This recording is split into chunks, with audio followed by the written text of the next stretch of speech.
রাজধানীর পশ্চিম শেওড়াপাড়ায় চাপাতি ঠেকিয়ে ছিনতাইয়ের মামলায় ইমরান নামে এক যুবককে গ্রেপ্তার করেছে পুলিশ। জড়িত বাকি দুজনকেও ধরতে চলছে অভিযান। ছিনতাইয়ের শিকার তরুণ তরুণীরা জানান যে ঘটনার সময় কাছেই ছিলেন কয়েকজন নিরাপত্তারক্ষী, তবে সাহায্যে কেউই এগিয়ে আসেননি। কাজী ফয়সালের রিপোর্টে বিস্তারিত। বিশ্বমানের থার্মিক্স রড, সালাম স্টিল থার্মিক্স, দেশের একমাত্র থার্মিক্স রড। রাজধানীর শেওড়াপাড়ায় রিকশা থামিয়ে ছিনতাইয়ের এই ছবি মঙ্গলবার ভোরের, যা ভাইরাল হয়েছে সামাজিক যোগাযোগ মাধ্যমে। রাতে খাগড়াছড়ি থেকে ঢাকা পৌঁছে বাসায় ফিরছিলেন দুই তরুণ তরুণী। মোটরসাইকেলে তাদের পথ আটকায় তিন ছিনতাইকারী। ধারালো অস্ত্রের ভয় দেখিয়ে কেড়ে নেয় সব, পালিয়ে যায় কয়েক মিনিটের মধ্যেই।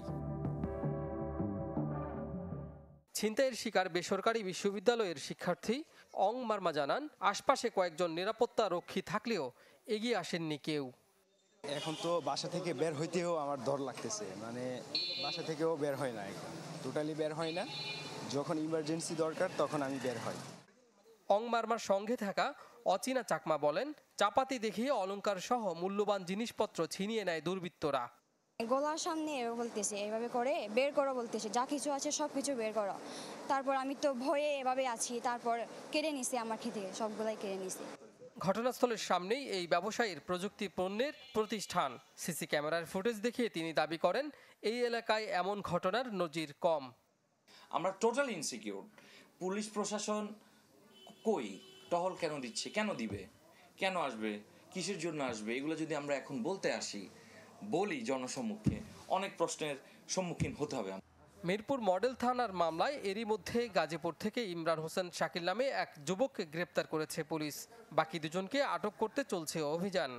তার সাথে যে আরও মোটরসাইকেল দুইজন লোক ছিল, তারা কে ছিল তাদের নামও আমরা পাই এবং তাদের বিষয়ে তাদেরকে যত দ্রুত গ্রেপ্তার করা যায় সেজন্য আমাদের অভিযান অব্যাহত আছে।